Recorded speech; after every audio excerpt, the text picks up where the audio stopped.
بسم اللہ السلام علیکم ورحمۃ اللہ وبرکاتہ۔ انتہائی محترم عزیز طالب علم ساتھی، آج ہم جس موضوع پر میرا تعارف کرا دوں، حافظ افضل، اسسٹنٹ پروفیسر، گورنمنٹ غزالی کالج لطیف آباد۔ آج ہم چاہ رہے ہیں کہ آپ کے سامنے زکوٰۃ کی اہمیت کے حوالے سے بات کی جائے۔ زکوٰۃ کے لفظی معنی ہیں پاکیزہ ہونا، صاف ستھرا ہونا، مال کا حلال کرنا۔ اللہ تعالیٰ نے قرآن پاک میں سورہ توبہ کے اندر حکم دیا، خذ من اموالہم صدقۃ تطہرھم وتزکیہم بہا وصلی علیہم ان صلاتک سکن لہم واللہ سمیع علیم۔ تو یہ زکوٰۃ مدینہ منورہ میں جب ہجرت کر کے آئے تقریباً 2 ہجری کے اندر یہ فرض ہوئی، اور اس کا مقصد یہ ہے کہ انسان کے مال کو جو اللہ نے اس کو دیا ہے اس کو مکمل طور پر اللہ کے راہ میں کچھ پیسہ نکال کر اس کو پاک کر دیا جائے۔ تو آج ہم سے بات کرتے ہیں زکوٰۃ کے اندر کہ زکوٰۃ کی اہمیت کیا ہے، اللہ کو زکوٰۃ کتنی پسند ہے۔ زکوٰۃ اسلام کا ارکان اسلام میں تیسرا رکن زکوٰۃ۔ تو اور اس کے لیے قرآن پاک میں تقریباً 32 مقامات پر یہ کہا گیا، اقیم الصلاۃ کذا نماز، آت الزکاۃ، اقام الصلاۃ وآت الزکاۃ، یقیمون الصلاۃ ویؤتون الزکاۃ۔ تو یہ سب کے سب زکوٰۃ کے حوالے سے 32 مقامات پر اہمیت کی بات ہوئی ہے زکوٰۃ کے حوالے سے، تو بہت بڑی بات ہے۔ تو نماز کا حکم 700 مرتبہ اور زکوٰۃ کا حکم 32 مرتبہ، اور صدقہ خیرات کرنے کے حوالے سے یہ صدقہ کہ اللہ کے نام میں صدقہ خیرات کرو، فرد حسنہ لو، تو یہ بھی زکوٰۃ ہی کی شکل ہے۔ تو یہ تقریباً کل ملا کر 250 مقامات پر جو قرآن میں تذکر آیا ہے صدقہ خیرات کا۔ تو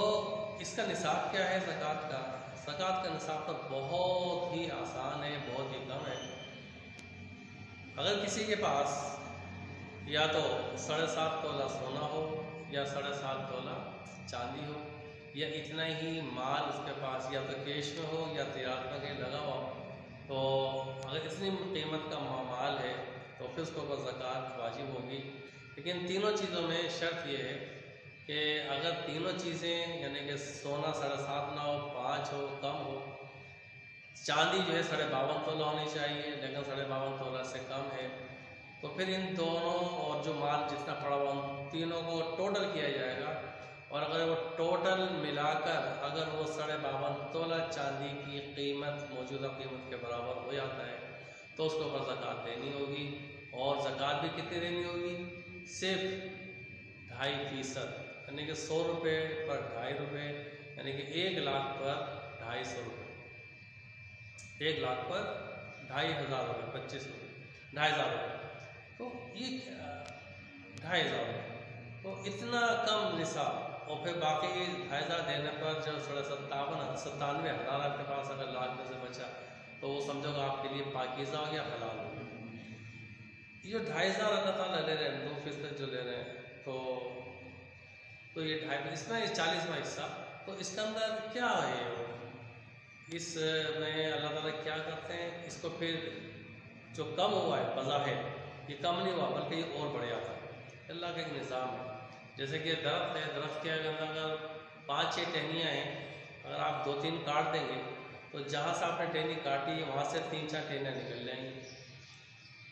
آپ نے خود دیکھا ہے۔ تو جتنا اللہ کے راہ میں دیتے ہیں یا دنیا میں لگاتے ہیں، اللہ پہ اس کو ضائع نہیں کرتا بلکہ اس کو بڑھا چڑھا کر پیش کرتا ہے، ہمیں دیتا ہے۔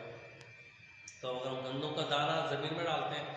تو اس سے ایک درخت نکلتا ہے، اور درخت سے کیا کہتا ہے، جو پودا ہوتا ہے گندم کا، اس میں 7 بالیں ہوتی ہیں، اور ہر بالے کے اندر 100 دانے ہوتے ہیں، یعنی کہ اللہ تعالیٰ ایک دانے سے 700 دانے ہمیں عطا فرماتا ہے۔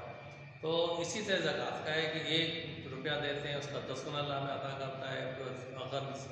سب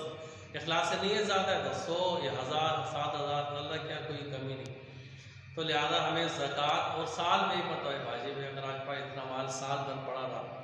نصاب کے مطابق اور کسی کام کا نہ آیا کہ آپ کا نہ گھر میں خرچ ہوا نہ کسی اور مد میں لگا، اضافی پڑا رہا، تو اس کے اوپر سال کے آخر میں زکوٰۃ یہ دینی ہوگی۔ زکوٰۃ دینے والوں کا آپ کو مانا کہ میں نے اللہ نے کہا کہ خوشخبری ہے کہ اللہ کے نام میں جو لوگ صدقہ دیتے ہیں اللہ کو ان کو بہت پسند کرتا ہے، اور اللہ ان کا صدقہ اپنے سیدھے ہاتھ میں لیتا ہے، اور اس کو جس طرح تم اپنے بچوں کو قربان چڑھاتے ہو ویسے اپنے اس صدقے کو بڑھاتا ہے، پھیلاتا ہے، اور یہاں تک کہ وہ قیامت تک بہت پہاڑ کے برابر وہ صدقہ ہو جائے۔ تو دنیاوی فائدہ بھی اور ثواب بھی اللہ کی رضا کا راستہ بھی دینے والوں کے لیے، اور جو نہیں دیں گے یہ زکوٰۃ تو ان کے لیے بڑا دردناک عذاب ہے۔ فبشرہم بعذاب علیم، قرآن نے کہا ان کو دردناک عذاب کی خوشخبری سنا دو۔ یہ بھی توبہ ہی کی آیت ہے۔ یوم یحمى علیہا فی نار جہنم فتکوی بہا جباہہم وجنوبہم وظہورہم، کہ جو لوگ زکوٰۃ نہیں دیتے ان کو جمع کر کے رکھتے ہیں، تو قیامت کا دن اس سونے جو ہے جو زکوٰۃ کا پیسہ تھا اس کو وہ مہر بنا دی جائے گی آگ کی، اور آگ کی مہر بنا کر ان کے چہروں پر، ان کی پیٹھوں پر، ان کے پیٹوں پر ان کو داغا جائے گا، اور پھر کہا جائے گا ھذا ما کنزتم لانفسکم، یہ ہے وہ زکوٰۃ جو تم نے اپنے لیے جمع کر کے رکھی تھی، خزانہ جمع کر رکھا تھا نا، تو یہ اس کا بدلہ ہے۔ فذوقوا ما کنتم تکنزون، تو آج مزہ چکھو جمع کر کے رکھنے کا۔ ایک حدیث پاک میں آتا ہے کہ یہ جو مال ہے جو بغیر زکوٰۃ والا، تو اس کا یہ سانپ بنا دیا جائے گا، اژدھا، اور اژدھا آ کر اس کے پاس اس کے گال پکڑے گا اور کہے گا کہ میں تیرا مال ہوں، میں تیرا مال ہوں، اس کو ڈنک مارے گا پھر وہ، اور وہ دھنستا چلے گا۔ کتنے سخت عذابات ہیں زکوٰۃ نہ دینے کے، تو لہٰذا ہمیں انتہائی ایک کیا کہتے ہیں غور کرنا چاہیے اپنے معاملات کے اوپر۔ اللہ کے بلکہ حضرت فاروق رضی اللہ عنہ نے فرمایا کہ یہ 2.5% زکوٰۃ تو منافقین کے زکوٰۃ ہے، کہ اگر یہ بھی نہ دیں گے تو ایمان ہی ختم ہو جائے گا۔ مومن کا تو سارا مال ہی اللہ کا ہے، مومن کا تو سارا مال جو اس کے پاس اضافی بچ رہا ہے وہ اللہ کا ہے۔ قرآن پاک میں سورہ بقرہ میں صحابہ کرام نے سوال کیا تھا کہ یسألونک ماذا ينفقون، یہ آپ سے سوال کرتے ہیں کہ ہم کیا خرچ کریں اللہ راہ میں، قل العفو، آپ نے سب بتا دیں کہ جو بچ جائے خرچ کر دو، یہ ہے اصل طریقہ اسلام۔ العفو، جو ضرورت گھر کی ضرورت سے بچ جائے، کھانا پینا، اوڑھنا کپڑا، ادھر ادھر معاملات، یہ سب کچھ کر کے جو بچ جائے اللہ کا خرچ کر دو، اللہ کے نام میں غریبوں کو دو۔ اور ایک حدیث پاک میں آپ صلی اللہ علیہ وسلم کے پاس ایک صحابی آئے، انہوں نے کہا صلی اللہ علیہ وسلم یہ ایک دینار اللہ کے نام میں صدقہ کرنا چاہتا ہوں، تو آپ سے فرمایا کہ اس کو اپنی تم کل کی ضرورت کے لیے رکھ لو۔ انہوں نے کہا صلی اللہ علیہ وسلم نے ان کے لیے رکھ لیا، تو آپ نے کہا کہ اچھا ان کو اپنی بیوی کے لیے رکھ لو، اسلم ان کے لیے بھی رکھ لیا، اچھا ان کو اپنے بچوں کے لیے رکھ لو، اسلم نے ان کے لیے بھی رکھ لیا۔ پھر آپ سے فرمایا کہ چلو اب تمہاری مرضی، اللہ کے نام میں دے دو۔ یہ ہمارا دین اسلام، کہ جتنا بھی ہے اپنے معاملات کو لے کر کے جو بچ جائے وہ اللہ کے نام میں پیش کر دینا چاہیے، اور جو ہم پیش کرتے ہیں اللہ کے نام میں دیتے ہیں وہ ہم اس مال کو اپنا بناتے ہیں، اس مال کو اپنا بناتے ہیں، اس لیے کہ جو مال جمع ہے ہمارا دنیا میں بینکوں میں ادھر، تو ہماری آنکھ بند ہوگی تو اس کا اولاد کا ہو جائے گا، وراثت کا وارثوں کا ہو جائے گا، ہمارا کیا۔ آپ صلی اللہ علیہ وسلم نے پھر بھی ایک بات یاد آئی کہ صحابہ سے پوچھا کہ تمہارا مال کون سا ہے؟ اصل ہم تو اس مال کو سمجھتے ہیں جو ہمارے پاس ہے موجود ہے اس کو اپنا مال سمجھتے ہیں۔ آپ کہا نہیں یہ تو وارثوں کا، یہ جو ہمارے پاس ہے یہ تو وارثوں کا، بھی آنکھ بند ہوئی وارثوں کا ہو جائے گا۔ تمہارا مال صرف وہ ہے، آپ سے فرمایا نبی مہربان نے کہ جو تم نے جو تم نے کھا پی لیا وہ تمہارا مال ہے، جو تم نے پہن لیا وہ تمہارا مال ہے، یا جو اللہ کے راہ میں تم نے لگا دیے وہ تمہارا مال ہے، وہ تمہیں وہاں ملے گا، باقی تو دوسروں کا ہے۔ کتنا بڑا دھوکہ تھا یہ آپ نے جو پٹی ہماری آنکھوں سے کھولی ہے کہ باقی دوسروں کا مال ہے۔ تو لہٰذا ہم اپنے مال کو اگر اپنا بنانا چاہتے ہیں تو اس کو صدقہ خیرات کریں اللہ کے نام میں، اللہ کی محبت میں، اللہ کے حکم کے مطابق غریبوں میں، مسکینوں میں، مدارس کے اندر، مجاہدین کے پاس اور دیگر دوستوں کے اندر، تحفہ تحائف میں، اس کے اندر اللہ کے نام میں دیتے رہیں، یتیموں میں، غریبوں میں، مسکینوں میں، یتیموں میں، ان سب میں دیتے رہیں تاکہ وہ ہمارا مال اپنا ہو اور ہمارا آخرت اللہ کام ہے۔ اچھا جی، مصارف زکوٰۃ، تین جو زکوٰۃ ہم نے بات کر رہے ہیں وہ کن کن کو دی جا سکتی ہے؟ قرآن پاک میں 8 مصارف زکوٰۃ، یہ بھی توبہ کے اندر آئے 8 مصارف زکوٰۃ آئے کہ انما الصدقات للفقراء، فقیروں کے لیے، والمساکین مسکینوں کے لیے، والعاملین علیہا اور جو صدقہ واجبات یعنی زکوٰۃ جمع کرتے ہیں لوگ ان کے لیے، والمؤلفۃ قلوبہم اور تالیف قلب کے لیے کہ جو کفار جن پہ امکان ہو کہ ان کے ساتھ اگر ہم بھلائی کریں گے تو یہ ایمان لے آئیں گے، تو ان کو تالیف قلب کی زکوٰۃ دی جا سکتی تھی، آج کل اس کا نہیں ہے، پہلے تک کہانی ختم ہو گئی۔ والغارمین جو مقروض ہیں جن کے اوپر قرضہ ہے ان کو بھی آپ زکوٰۃ دے سکتے ہیں کہ تاکہ اپنا قرضہ ادا کریں، اور پھر رقاب جن کی گردن یعنی کہ جو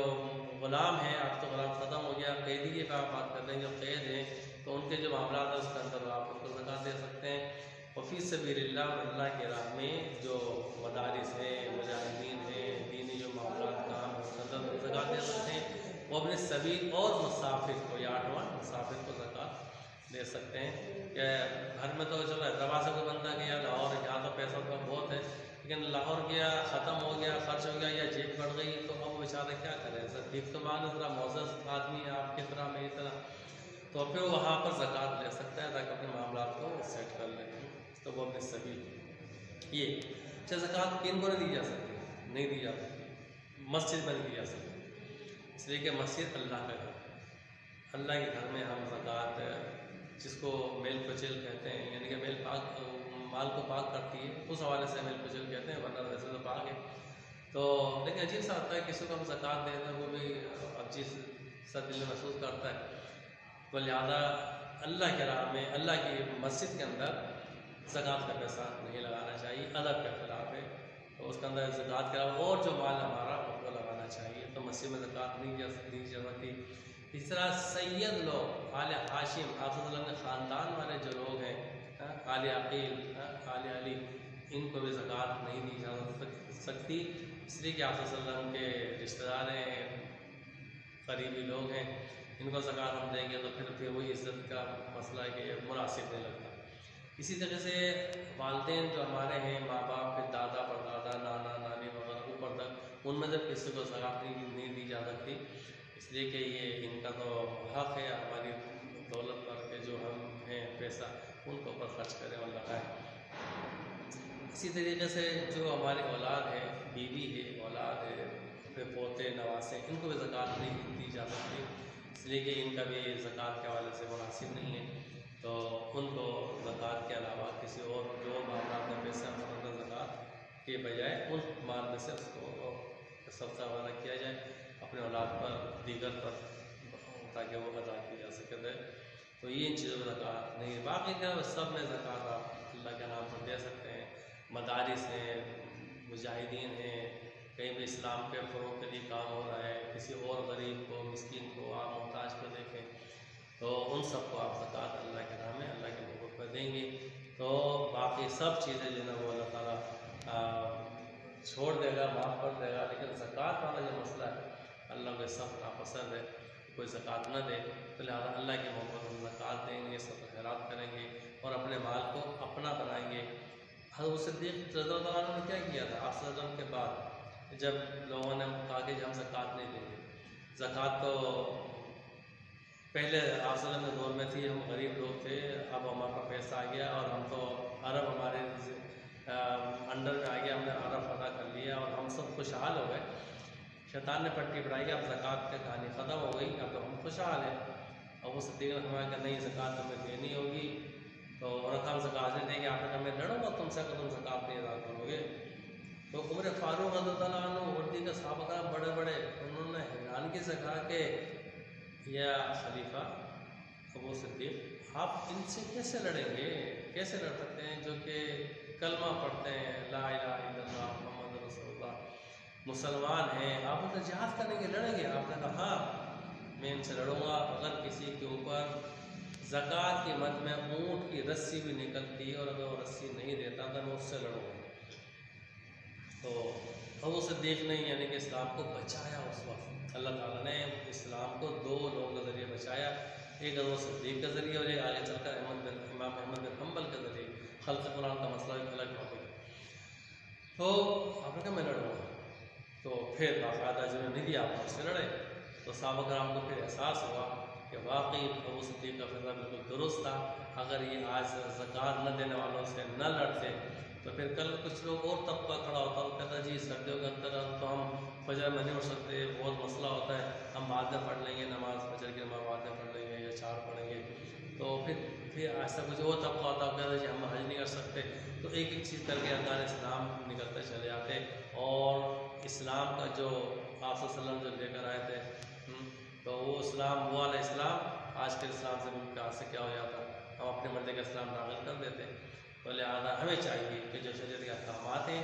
زکوٰۃ کے خاص طور پر ان کو ہم سیکھیں بھی اور پھر زکوٰۃ خوشی خوشی ادا کریں تاکہ ہمارے مال کے اندر برکت بھی ہو، اور جو مال ہم نے دیا اس کو اللہ تعالیٰ ہمیں اجر و ثواب بھی عطا فرمائے. آمین. میرا بولنا آپ کا سننا قبول فرمائے اور ہم سب کو مل توفیق عطا فرمائے. وما علینا الا البلاغ المبین.